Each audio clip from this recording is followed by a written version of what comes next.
Ibu, bapak, adik, kakak, saudara-saudara, teman-teman sekalian, kemarin 10 November kita mengenang Hari Pahlawan, dan hari ini kita mencoba berdiskusi bagaimana pemuda, generasi muda bisa ikut menjadi pahlawan. Dalam buku ini, Mazmur Ismawan, di halaman 42 sampai halaman 60, bahkan halaman 40, itu ada cerita tentang Irfo Ismawan.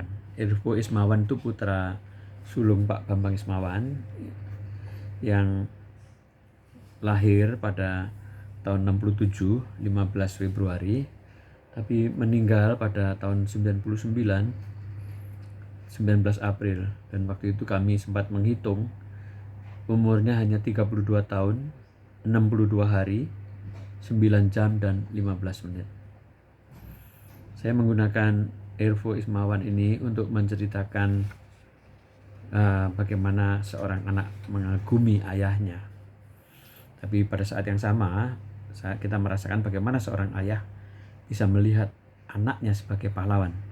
Dan dalam kisah Mahabharata yang sangat jelas, banyak pemuda-pemuda, Abhimanyu anaknya, Arjuna meninggal dalam umur 18 tahun, Gatotkaca anaknya Bima juga gugur dalam pertempuran.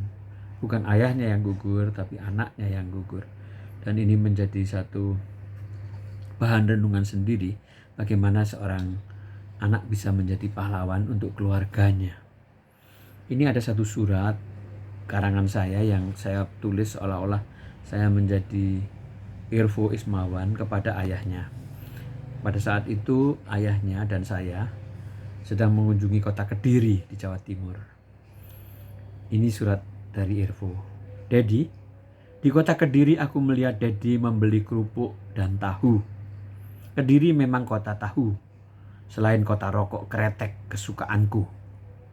Syukur kepada Tuhan, kota Kediri membuat Dedi dekat pada rakyat jelata. Paling tidak melalui tahu, tempe, dan kerupuknya.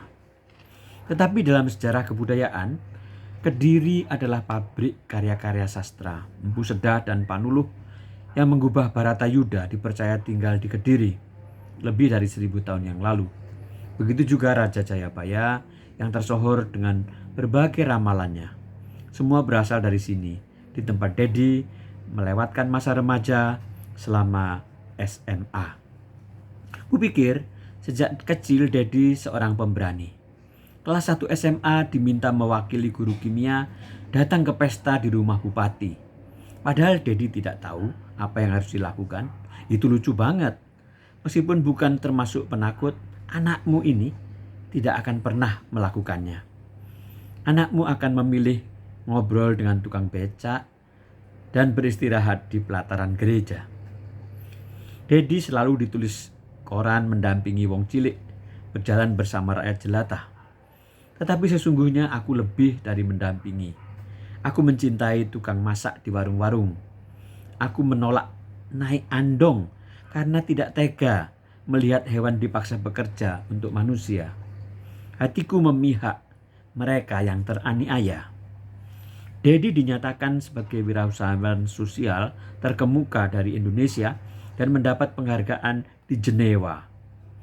Foto Dedi dipublikasi di mana-mana. Ada yang sedang duduk di lantai bersama ibu-ibu menganyam kerajinan bambu.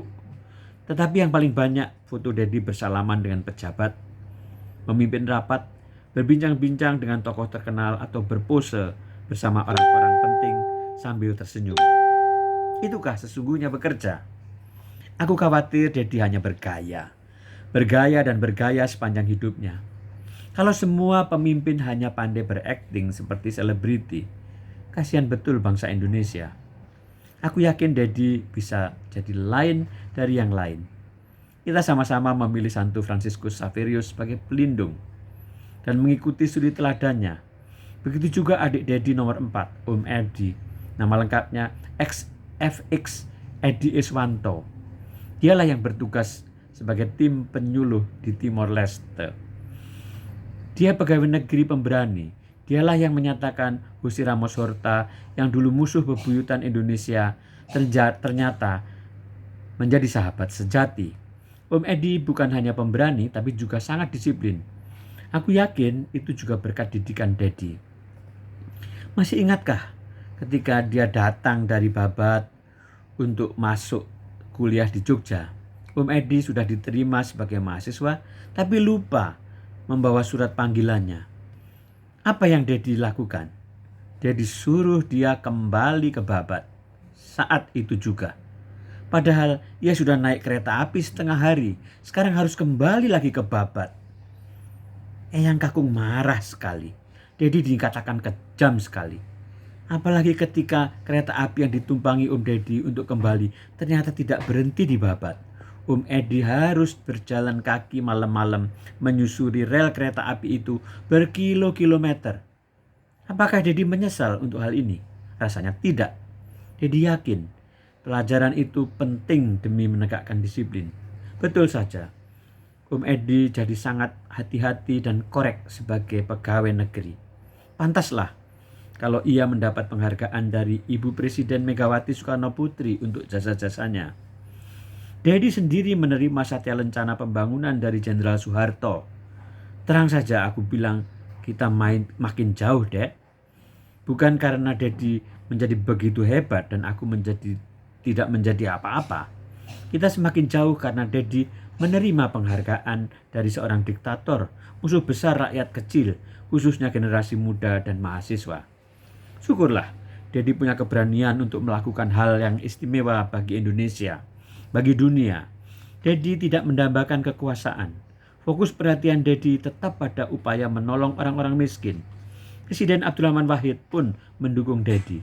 Misalnya ketika Dedi mencanangkan pengurangan 10 juta rakyat miskin melalui gerakan keuangan mikro Gema PKM. Tetapi Dedi tentunya bisa lebih dari sekedar mencanangkan. Dunia perlu bukti bahwa kita betul-betul menjadi bersama mereka. Dedi berpikir mencintai orang miskin berarti mengerti dan memperhatikan kebutuhan hidup mereka. Persisnya, mencintai wong cilik berarti membesarkan mereka. Kita rela pada satu saat mereka menjadi lebih besar, lebih kuat, dan meninggalkan kita sendiri. Dedi kecewa pada pelayanan resepsionis hotel di Kediri. Sepertinya kita semua belum merasa cukup dilayani, cukup dipahami dan diperhatikan. Ya, itulah potret sumber daya manusia Indonesia. Kita diminta dimaafkan dan dimaklumi, padahal tidak pandai memaafkan dan memahami orang lain. Kita minta orang lain berbuat baik, padahal kita sendiri hanya berbuat secukupnya untuk orang lain. Begitulah Dad, sampai bertemu lagi pada lain kesempatan. Irfo Ismawan. Ada beberapa surat dari Irfo yang saya buat secara imajiner tentang kehidupannya dan hubungannya dengan ayahnya. Nah, hari ini kita ingin mendengarkan apakah seorang pemuda, seorang ini menjadi pahlawan. Kita mendengar ada nama-nama jalan seperti Ikhwan Ridwan Rais, anak SMP atau mungkin SD yang gugur pada waktu angkatan 66. Ada Yunhab, mahasiswa yang gugur juga pada saat ada Semanggi 2 dan Semanggi 1. Dan ada banyak pahlawan-pahlawan muda yang